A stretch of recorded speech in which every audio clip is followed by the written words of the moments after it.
the story to end all stories. I wasn't sure whether to talk about this because it has been told, but I thought for the listeners, one, it doesn't matter if it's been told, but also there could be some new listeners out there. There could be some casual fans that are listening to you. So I think we got back to the Vale about 4 o'clock in the morning. Can't remember getting back.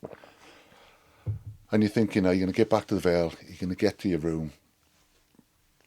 But the boys are still drinking in the bar. Gatlin was still drinking. And I can remember Gatlin comes up to me and he goes, "Can I get a cigarette?" So we're having a cigarette outside, Shane Williams, Lee Byrne. And it's like being with your mates. And it was just talking about the game, talking about the night. Oh, how did it go? Can't remember much. Gone back in for a few drinks. I've had to then sponge a fag off Bernie. And Gatlin comes out, he goes, "Can I have a cigarette?" I was the only one outside then to finish my fag off. I said, "I haven't got any fags." He goes, "Oh, go and get some fags." I said, "Drive?" I said, "I'm not driving." But I had that in my head then. So I'd gone to the concierge, back in. I said, "Is there any chance I can borrow the room key so I can take my luggage to the room?" And he goes, "No, I just heard the conversation. You're going to drive." I said, "I'm not going to drive." So I'd gone back to the room, and the night before we'd played Scotland, I was sharing a room with Hooky, and the bulb had gone in the room. So I had a flathead screwdriver. So I'd gone back to the room, got the flathead screwdriver, put it in the ignition, and made my 45-minute journey down the M4 to the service station with my friend beside me. And I can remember junction 32 coming off it, and it started to splutter. And I'm thinking, shit, we've run out of fuel. And I'm thinking, oh my God, we're never going to get back. So we managed to get up, pull outside the pump. My mate's gone in for the fags. Lifted the seat up, and then the yellow nozzle started filling up with fuel. And I'm thinking now, sobering up, what the fuck am I doing? And I looked at this nozzle and it said, "This vehicle is battery propelled." So I don't know where the fuck the fuel was going. And this copper has pulled up behind. And I'm looking at this copper, he's just opened the cap of his car, started filling up, and he's noticed then. And he goes, "And, what are you doing?" I said, "I haven't got a clue." And I've been arrested a few times in my career. I'm not proud of it.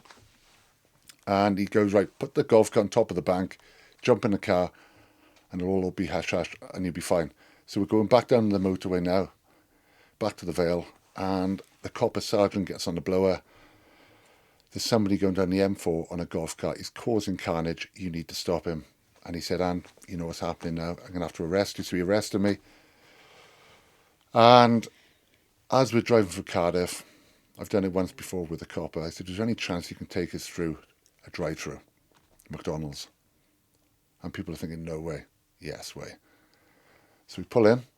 He goes, "What do you want?" I said, "I'll have a Big Mac and 20 chicken nuggets." And I know, it's so random. So we get our food. My mate's having food in his back.